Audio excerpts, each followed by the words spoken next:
So I went all the way to Geneva to see new watches and also be inspired to talk about all those new watches. But there's something out there that I unfortunately think is far more relevant to talk about. It's also more contentious. It's tariffs. Donald Trump just imposed tariffs on the entire world, including a cumulative 54% on China and 31% on Switzerland. That's going to have a very real effect on the watch world and not just in the US. So I've cleared out my calendar to talk about tariffs. I'm going to cover the actual facts about these tariffs and the trade relationship primarily between Switzerland and the US, what the US and Trump are trying to achieve, and what it might mean for the Swiss and to a limited extent Chinese watch brands, and of course what it means for consumers. Now before we dive in, mine is not a political channel. This is, though, a contentious issue with a political origin. So I feel this time I need to lay down some ground rules. I do not care what side of the argument you're on. If you have the intellectual argumentation skills of a 3-year-old in the comments, so random rude comments disparaging others with a different view other than your own, with little or no actual substance to your statements, then don't be surprised if your comment gets moderated. I expect everybody to be civil in the conversation. If you want to shout into the ether, you can go somewhere else, but not here. Now let's dive in. First, some facts. Number one, the United States has largely been on a more protectionist trade policy track for at least 15 years. Trump was not the first president in this century to start thinking about more protectionist policies. Obama was markedly more protectionist than, for example, Clinton, and Obama was probably the first president to really speak about the rise of China and China's unfair trade practices.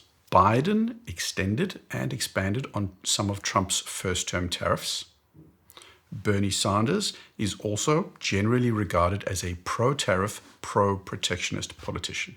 Number two, the main and by far largest difference factually between Trump and the others I've mentioned, so Sanders, Obama, Biden, the main difference is they have been primarily concerned with China, and the others have used tariffs and other measures in a very focused and targeted way. The key difference is that Trump's approach has been on a more massive scale. It's been broader. It's been seemingly less targeted and basically just a blanket approach. Number three, I have to show this Kevin O'Leary clip because it's just horrid. What do you think is going to happen to the watch industry because of that? Well, I think Trump has made it clear to every country on the list of 15 that he just published saying these are reciprocal tariffs, they're not punitive. If you're putting tariffs on our stuff coming in your country, which obviously the Swiss are at 31%, we're going to whack you with a reciprocal tariff. Switzerland does not have a 62% tariff on US goods. Switzerland does not have a 31% tariff on US goods. Kevin O'Leary is either uninformed or just a moron. Pretty much everything he says in this clip is incorrect. Anybody that tells you that Switzerland has been tariffing the US goods with any number higher than 1 or 2% is saying something that is false. Also, the US tariff on Swiss goods has historically been a little bit higher than the historical Swiss rate. The fact is, the Trump administration calculated these tariffs by looking at the trade deficit and dividing the two numbers by each other and then dividing that number by 2. This is not calculating the tariffs other countries are charging the US. This is calculating the tariffs the US would have to charge other countries in order to get trade balance. It's not a reflection of any real world Swiss tariffs. It's an objective falsehood. Close to 99% of everything that gets imported into Switzerland has 0 tariffs. There are in practicality little to no tariffs. Now, a sub-fact of this is the European tariff rates on the US are under 1% or 4%, depending on how you calculate it. US tariff rates, the other way, are largely the same. There is no reciprocity to 31%. Fact number 4, not only is the number that Trump's team came up with in no way reflective of anything remotely reciprocal, the number also entirely focuses on goods. That means everything that the US sells in terms of services, so consultants, Microsoft Cloud Solutions, Netflix, Amazon, Disney, HBO, that goes on top and has been excluded from these trade calculations. And Switzerland is a huge importer or buyer of American services. Fact number 5, the United States specifically is always going to have a trade deficit with Switzerland specifically. Switzerland and the US consumers are both among the richest in the world, but that doesn't mean that Switzerland should or could be buying as much American stuff as Americans are buying Swiss stuff. And I have to drive this fact home. This is the United States. This is Switzerland. This is the population of the United States. 340 million people. This is the population of Switzerland. 8.8 million people. The United States has almost 40 times more people.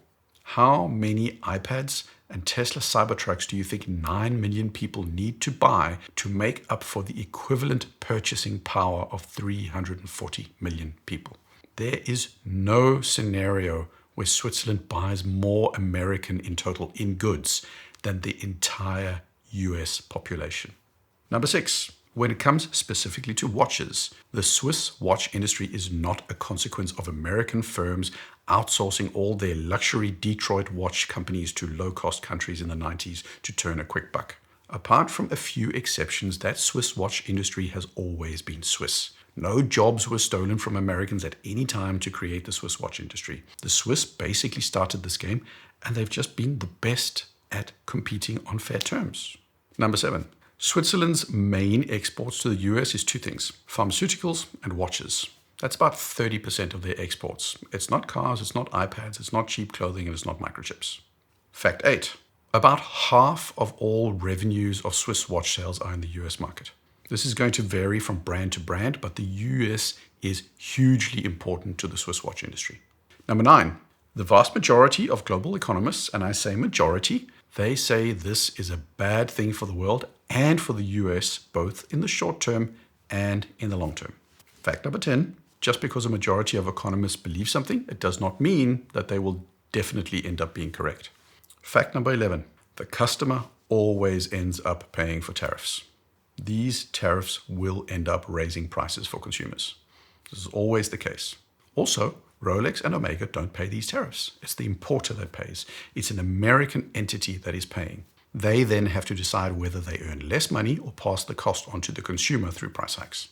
Fact number 12. China, not Switzerland, have definitely had deceptive, non-trade friendly practices that have been to the detriment of the US.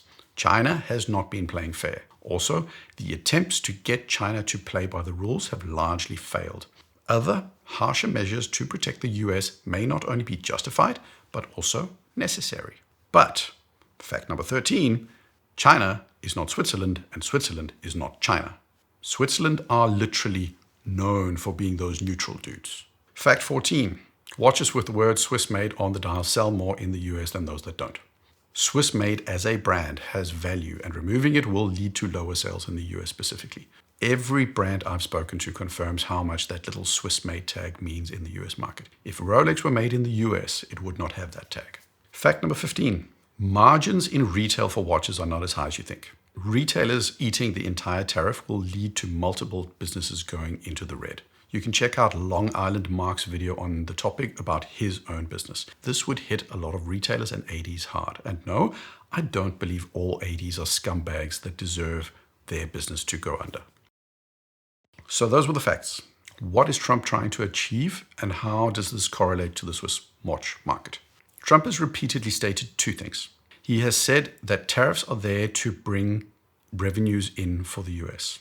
He has also stated that tariffs are there to force companies to move manufacturing jobs to the US. He has also said that those tariffs are permanent, and he has said that these tariffs could go away as he sees them as leverage in a negotiation, so they're a tool to extract concessions from other countries. And this is important.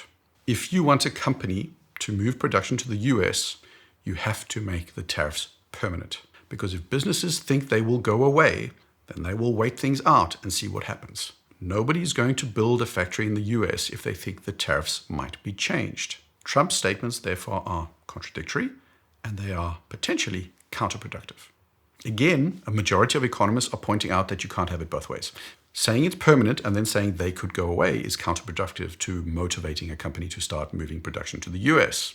But if they are permanent, then the tariff revenues disappear because less is getting imported. It's either manufacturing and jobs or it's revenues. You can't have both, and even then, it's debated whether or not you down the road eventually get either. there's a clear pick-a-lane challenge to the logics being applied. Now, this may be a part of a strategy to keep the world guessing, but this is largely how economists see it. And now we get to the watch part. And how does this correlate to Swiss watches? Now remember this, Switzerland has two major exports to the US, watches and pharmaceuticals. If Switzerland loses that, it's not the ball game, but it's big for their economy. Switzerland has no interest in allowing things to move abroad, but that's at a country level. What's more important is the question of what will Rolex and all the others do. Does anybody seriously think that Rolex, Audemars Piguet, Patek Philippe, and all the others, thousands of suppliers in Switzerland, are going to shut down in Switzerland and move production to the US? Seriously. Do any of you seriously believe that Rolex is going to have a Made in Detroit logo at the bottom of their dial? So let's just put that completely to bed. It's not happening for those high-tier brands. They are not moving. Also, I don't think anybody with a straight face can argue that Swiss watch brands have been artificially dumping the prices of Swiss watches at low prices to crowd out American brands. We can criticize Rolex for a lot of things, but having unfairly low prices to prey on good American watch brands is not one of them. Which leads me to what it could actually mean. Moving production to the US is, for this specific industry, off the table. Now, just for the sake of humoring some people, I'm going to pretend that it could happen. And I'm going to use the example of Rolex. Rolex started expanding production in Switzerland a couple of years back. They do not expect to be finished with the full expansion until 2029.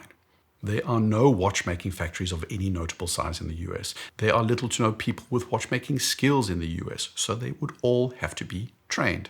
Any Rolex or Omega factory is not being opened in the US, which is, I repeat, not happening until, from a build-up perspective, until the 2030s. It just takes 5-10 years to build these factories and train all these people. This is also further complicated because not all brands are like Rolex who do everything themselves. The Swiss watch industry is a massive interconnected web of suppliers and component manufacturers. A company that does partial construction and assembly would see only some benefit from moving parts of production or assembly to the US or other lower tariff areas, as their supply chains would still be Swiss and to some extent Chinese, Thai, Vietnamese, so on. I do think there is a long-term scenario, assuming that the tariffs are permanent, where brands wean themselves off of Chinese component manufacturing. China has not 31%, but closer to a 60% tariff. It stands to reason that there may be a business case to bring back some of the component assembly back to Switzerland, depending on how the US taxes intermediary production on the end product. How those mechanisms work would require me to read several hundred pages of tax and tariff code, and I love you guys, but I'm just not going to do that. But in a very simplistic logic, if a Swiss watch also gets partially the Chinese tariffs baked into their cost, then it makes sense at least to consider whether it's cheaper to do everything in Switzerland and at least avoid part of the tariffs. Could you potentially see assembly moving to the UK because the UK only has a 10% tariff rate? In theory, yes. These kind of long-term scenarios on the table, but envisioning a world where Swatch Group has a production facility in Durham or Clayton, North Carolina, is just unrealistic. So what's left? Well, there are the following options from a company perspective. You can pass the entire cost onto the consumers in the US by raising prices. You can eat the costs and accept that the US suddenly became less profitable as a market. You can distribute the price increases across the world by pricing at the import level differently. So basically you take those 31% and make the American consumers pay 16% and the rest of the world takes a price increase of 15%. Now, I didn't do the actual math on that, but I think you understand what I mean. So you just sort of split the difference. Lastly, you stop selling to American consumers. Now, the last option, stop selling to American consumers, is off the table. Depending on the brand, 50% or more of Swiss watch revenues are American. That's too much to give up, and the rest of the world is not going to absorb those volumes. That probably goes for all brands, even Rolex. I mean, just look at the secondary pricing of Rolex. It's very few models where customers are willing to pay 20 or 30% above retail for a model. Then there's passing the cost entirely on to US customers. I've thought a lot about this option, and I've been mulling over the question of how sensitive luxury watches are to price changes. How elastic or inelastic is the good? To me, it seems intuitive that cheaper brands can't do it. A $1,000 Hamilton Murph is going to see a massive drop-off in customers if it hits $1,310. But honestly, even though billionaires are not necessarily price sensitive, I still see rich people thinking that a $100,000 Patek now costing $131,000 is a bit on the steep side, at least in the short term. I don't even think Rolex can convince customers to stick around after an overnight 10, 20, or 30% price increase. For the cheaper brands, I think this could kill some over time. This is where I touch on China. Chinese factory brands are likely more clearly in deep doo-doo. They are low-cost products, primarily sold direct to consumer. For them, it's a 54% price hike. That San Martin SN0144 that currently costs around $450 will be closer to $700, especially since the de minimis exemption is likely being removed as well. At $700, that's Tissot and Hamilton territory. I would be very curious to see what happens to demand for those Asian brands when their costs get much closer to the Swiss low end of pricing. My guess is the Chinese factory brand industry will get smashed. But back to Switzerland. To me, it leaves two options. You spread the price increase across all customers globally, or you do a mix of sharing the cut in earnings across the manufacturer, the distributors, and the retailers. I do think it's the most likely scenario, but none of them are ideal. I do think there's a very real risk that, for example, European customers will react negatively to brands that try to pass on American tariffs onto them through price increases in Europe. If it does happen, it'll likely get baked into the usual annual increases that these brands do, so it's not as transparent that that is what is happening. Taking a hit on the margins by sharing the cost load is probably the most likely short-term scenario. Swatch Group isn't going to go out of business from one day to the next, so a period of reduced earnings across the board would likely be what they do. They can't do it in the long term, but in the short term, they would probably survive. Smaller brands would have a tougher time doing this. Over time, though, in general, this probably isn't sustainable. I would definitely put my money on the prices going up over time, probably more in the US, but on average, just up across the board to make up for the earnings losses due to tariffs. Why do I think this is the most likely scenario? Well, it's back to the whole starting point of the goal of these tariffs. Nobody actually knows if they're permanent. Trump has openly said they are permanent, and he has said there's room for deals. As a businessman, that means to me, they're not permanent. And to me, that means as a business, I don't do anything drastic. If I'm IWC, I'm not raising prices tomorrow to the US by 31%. And then lowering them again in 3 months when Trump and Switzerland potentially negotiate some discount or exemption. I would wait and see if the Swiss government negotiates with the US or retaliates. I maybe wait for the US midterms. I might tough it out for 2 years to see if there's a shift in power in Congress. I wouldn't make a decision now as to whether or not I would move things to the US. I wouldn't make a decision to raise prices fully. I would hold back. I would tough it out at least in part. I wait it out and hope the American consumer or Congress or the midterm voters make this go away. Unfortunately, this is in part what leads to recessions. Uncertain businesses don't invest in new expensive products. Uncertain businesses don't make massive investments. Some of them will have to raise their prices. So the businesses are going to hold on to their money, and coupled with higher prices, demand will drop and growth will slow, leading to an overall economic slowdown.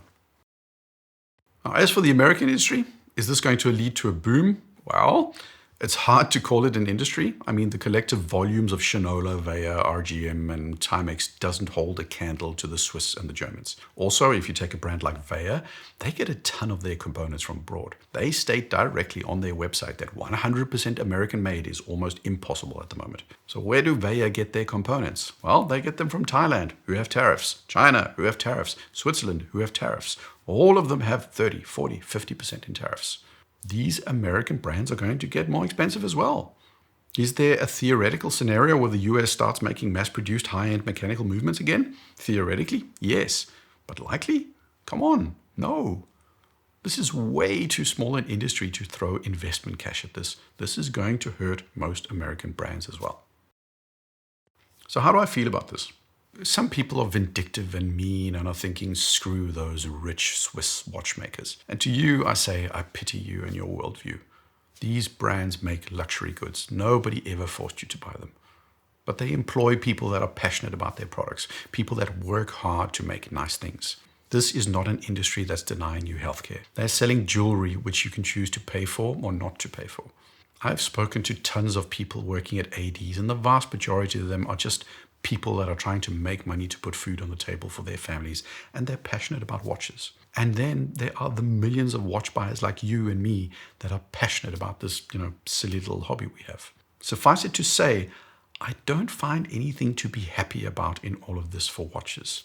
The United States is not going to see a massive resurgence of watchmaking jobs because of this. Things are just going to get more expensive. We're going to see less investment in new, cool products because Americans, and likely the rest of us, will be buying less because things have gotten more expensive. This will unequivocally cost good people their jobs in retail, in distribution, and at the watchmakers. This is also going to make watches even more unattainable. I don't think this is a good thing. As a watch enthusiast, this is a sad turn of affairs.